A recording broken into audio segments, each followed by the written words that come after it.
Welcome to the Explainer. Today, we're exploring a world that sits directly beneath one of the most famous, glamorous, and heavily visited cities on Earth.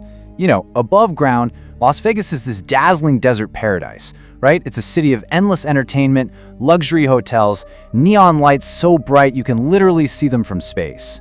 But there's a completely different, almost mysterious reality existing right under the feet of millions of tourists. It's a hidden, subterranean world full of ordinary people just trying to survive in some absolutely extreme condition. Okay, let's dive into this because we're about to make a pretty stark descent away from all that glittering surface. Imagine stepping off the crowded, sun-drenched Las Vegas Strip and walking into an entirely different dimension. A place where the endless darkness has slowly altered the way people think, behave, and survive. We're going to explore the labyrinth of the so-called mole people, who've actually built an underground city that most visitors have absolutely no clue even exists. To truly grasp the scale of this whole thing, just think about this number for a second. There are approximately 200 miles of tunnel networks running underneath Las Vegas. 200 miles. No way, right? Now, these weren't built for people to live in. They're flood channels designed to protect the city up above, and yet they've turned into this massive, secret world. It's such a vast, interconnected system that someone who really knows how to navigate it can travel all the way across the city underground without ever once coming up for air. And the contrast between the world above and the world below, it is absolutely jarring. Above ground, Nevada's casino industry rakes in over $15 billion a year. But down below, hidden away from all that wealth and excess, an estimated 1,500 people are living in literal death traps. I mean, while tourists up top are dropping $3,000 on a t-shirt at Louis Vuitton and losing tens of thousands on the slots, the people directly beneath them are surviving by drinking from fire hydrants and scavenging through the very trash those tourists leave behind. Which brings us to a really poignant observation from Beverly. She's an underground resident who's actually lived in these tunnels for over 8 years. And she perfectly captures the overarching theme of this massive divide, saying, "These big casinos aren't built on winners." Wow. The surface world, with all its wealth, it's an illusion built on loss. And that illusion completely hides the desperate, gritty reality of the people living just feet below the casino floors. Part 1, the hidden city below. Getting down here means dropping as much as 7 floors underground into a damp, totally pitch-black labyrinth. The entrances, they're often blocked with metal bars. Not just to keep people out, mind you, but to keep debris from crashing in. It is so isolated down there that police radios actually go completely dead, which makes it a place where people go to hide out from the law, and really, from society. And because there's no natural light whatsoever, long-term residents learn to navigate the pitch black entirely by memory. They just guide themselves by running their hands along the cold, moldy walls, without even flicking on a flashlight. Daily survival in this hidden city requires incredible resourcefulness. I mean, there's zero plumbing, so residents use 5-gallon buckets lined with garbage bags as toilets. To eat, they craft pans out of aluminum and actually use highly flammable hand sanitizer as a heat source to cook their meals. Wild, right? And transportation is another huge hurdle. Because walking in those endless tunnels is a total nightmare, bicycles are treated like cars down here. They're an absolute necessity, making them a really hot commodity. Losing a bike or having it stolen, well, that frequently leads to severe violence. Part 2, surviving the darkness. But as tough as the daily grind is, the real terror comes from the systemic and environmental horrors that keep these 1,500 residents perpetually trapped.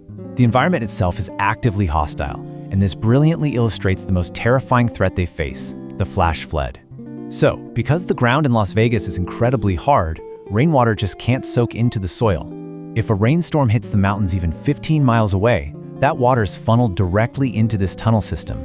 In just 10 minutes, floodwaters can rise up to 8 feet high, and there is zero warning system, none. The residents only know the water is coming when they hear it rushing toward them in the dark, giving them maybe 20 minutes tops to escape before they're trapped by the current and floating debris.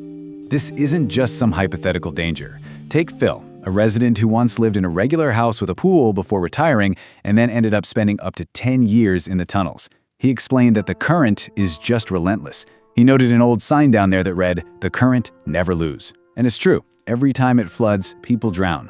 Tragically, just weeks after giving his interview for this Source documentary, Phil himself passed away. It really humanizes the deadly statistics of this underground world.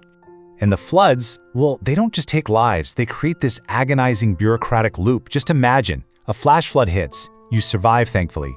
But everything you own, your tent, your clothes, and crucially, your identification, gets washed away. Now, without an ID, you cannot apply for a job. You can't rent an apartment. You can't even access most basic social services. You are officially erased from the system. It's this vicious trap that prevents these individuals from ever escaping back to the surface. Part 3. Dangers of the Deep. As we plunge deeper into the narrative, the tunnels get tighter, and the sheer variety of dangers they face on a daily basis is just staggering. Environmentally, you have the sudden drownings and a completely disorienting lack of sunlight.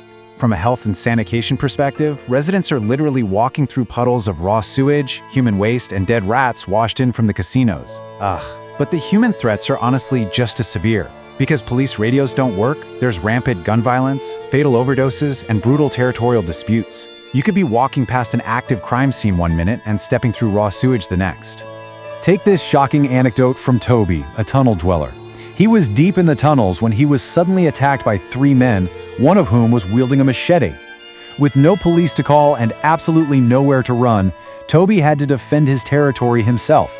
He hastily built a makeshift barricade out of a basket and crafted a small Molotov cocktail just to survive the encounter.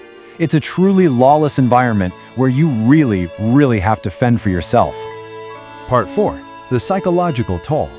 Beyond the physical dangers, the absolute darkness down here acts as an active entity that fundamentally alters the brain. Now, what's really interesting about this slide is the literal and figurative fading away of the human beings trapped down here. A tunnel guide notes, people turn gray down here. Because they're entirely deprived of the sun, their skin literally loses its color. But they also turn gray metaphorically. They become traumatized, completely normalized to the violence around them.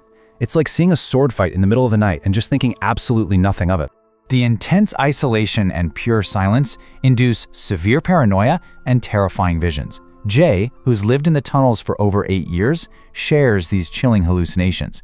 He says he sees demons that mimic people's voices, call his name down the tunnel, and literally move his bed. He describes figures that are blacker than black in the pitch dark. The psychological toll of living in a state of constant survival and total sensory deprivation is just devastating. Part 5. 2 paychecks away. So you might be wondering, how does someone end up living 7 floors underground? Well, it is vital to remember that these are ordinary people. These aren't just statistics on a page. They're former retirees, artists, and parents. One resident shared that before ending up in the tunnels, he was a family man with 2 boys and a girl. Kids he hasn't seen in 10 years. Just the night before his interview, a person tragically overdosed right next to where he was standing. These are everyday people whose lives took a catastrophic turn. And that leads us to a truly staggering statistic highlighted by the source. Nearly 7 out of 10 Americans live paycheck to paycheck, barely making ends meet. For a massive portion of the population, financial stability is incredibly fragile. It only takes one unexpected event, a medical emergency, the loss of a job, or a sudden tragedy, to completely pull the rug out from under someone. So, the crucial point is perfectly summarized by Jay's realization: everybody's like 2 paychecks away from being homeless. The vulnerability of the general public is right there. The people living in the tunnels aren't some different species. They are individuals who fell through the cracks of a system that offers very little margin for error. Thankfully, though, there are groups trying to break this cycle. Organizations like the Shine a Light Foundation step right into the darkness to provide crucial aid. They go directly into the tunnels to hand out clean water, living supplies, and doses of Narcan to reverse fatal overdoses. But more importantly, they work to address the underlying mental health traumas and help establish a real pathway for these residents to finally get out of the tunnels and back into society. As we wrap up this explainer, we are left looking at the glittering lights of Las Vegas with a completely new perspective, aren't we? The contrast between the $15 billion illusion up above and the harsh reality below is undeniable. It leaves us with a pretty thought-provoking question to reflect on. In a society where so many live paycheck to paycheck, just how close are ordinary people to falling through the cracks? Thank you so much for joining me to explore this fascinating hidden world.